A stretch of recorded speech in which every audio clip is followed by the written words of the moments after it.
So you said that we're lacking in a quality education in the country. My question to you is, what is the purpose of going to school?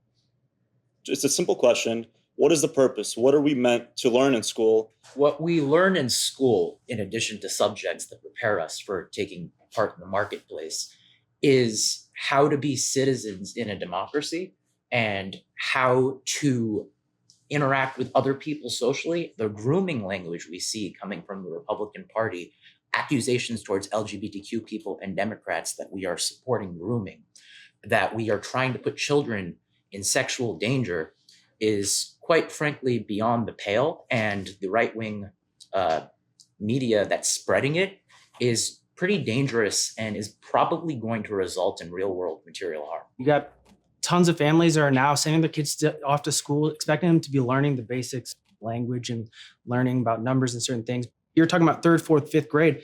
The law only talks about K-3. We're talking about tiny, like young kids that shouldn't be even having to think about these things. If they are to come to these thoughts, let them come to fruition naturally. I can tell you in section 3 on line 67, the word specifically that is used in the bill is prohibited. How can you tell me that the word prohibited is not censorship? Can I ask two questions? Just by show of hands, who has read this Florida bill? 2, 3, 4, 5, 6, 7 of you. So there are about 50 students in this room right now. I haven't read it, so I'm not trying to shame anybody for not having read it because I haven't read the bill. Who should decide what it is that should be taught? Who should make up that lesson plan? What I'm saying is, what should be the credentials of the person that decides the content of that curriculum? Should it be a pediatrician, a child psychologist, a developmental psychologist? I mean, school is a social investment into our societies. It's fundamentally there to build and grow a society, to make it more economically viable. And yeah, sure, it's a state matter, but we also have to look at schools as a social investment in terms of keeping societal cohesion. What credentials should someone have that puts together that curriculum? It shouldn't be one person, first of all. It should be multiple people with doctorates in education, people in child psychology, people in, pediatricians who know the hormonal changes of kids over each grade. Kids are such a sensitive and such a temperamental project, and we have to be willing to look at them age to age. We can't, use a business market or like any format that doesn't look at them as individuals who are going through severe changes. Who agrees that it should be a multidisciplinary task force that, okay, see, you've got some agreement on both sides of that commonsensically it should be a multidisciplinary group that comes together and takes into account age appropriateness, psychological readiness, physicality, hormonal maturation, things of that nature. But what you just did is something that rarely happens in these debates. You gave a rationed, specific answer. You brought people together with that answer. Yes, two thumbs up. Good for you for what you did. And I want to compliment you guys because several of you asked them questions. How often does that happen in a debate? Where you actually seek to learn something from the other side? So why is it that you don't want to have these students canceled? And yet you cancel.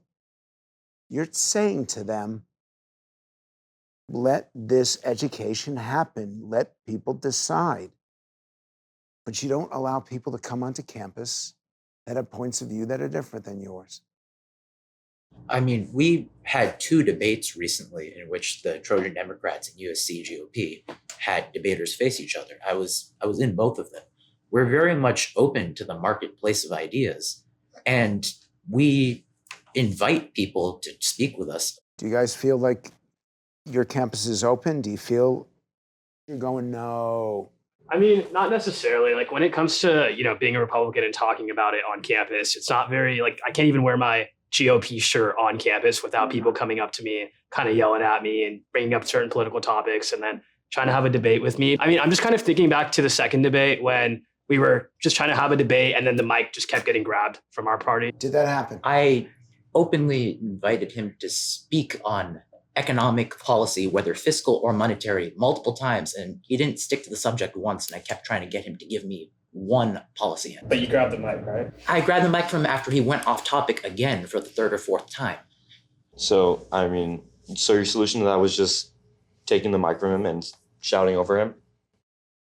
What's the environment for Republicans on college campuses? I'm asking you.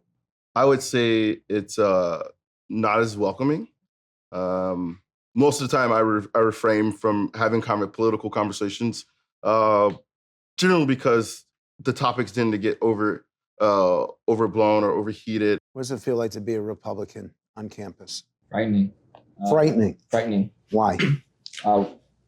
I related a lot to, I'm a member of the Christian club on campus, one of the Christian clubs. And so just because of it's very polarized, there are many people who, if you announce to others that you are a Christian, that you believe in Christ and you have a faith centered around such an individual, that you are in a way looked down upon, because again, something that liberals or Democrats generally will argue about is that you are against people who identify as homosexual or non-heterosexual. Overall, you carry this cloak that really makes you stand out among others, and it feels like you're targeted. But what's your reaction to that? I just want to disagree with this sentiment that politically diverse ideas are not welcomed on college campuses. I think we as Americans are as divided as we are at college campuses. It's translating from our national politicians and the media. We are just a byproduct of what our politicians and our media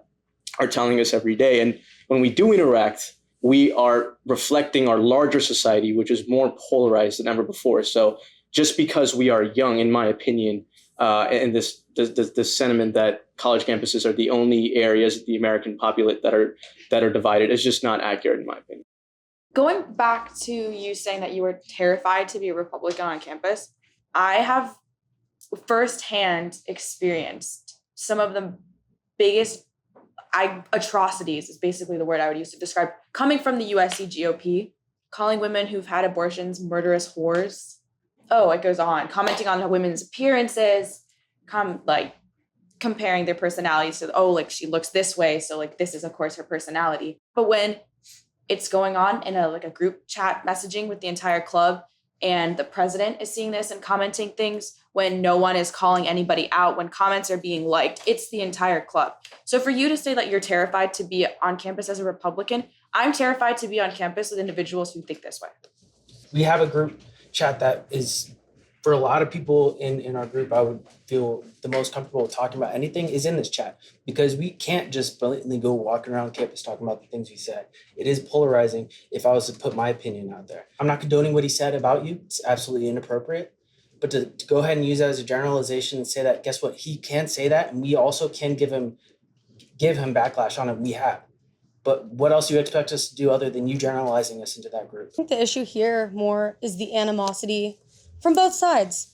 I've experienced it myself from your members last year, one of them, and this isn't in a group chat, he made fun of me, called me Kamala because I am outspoken. And, you're right here. That happened. And at the end of the day, it's not, where's the screenshot? Who cares about that? That's not what we're here for. We're here to build bridges and understand each other. And that's really hard to do when there are names being called and there's just, looks and certain things where we can't build bridges that way.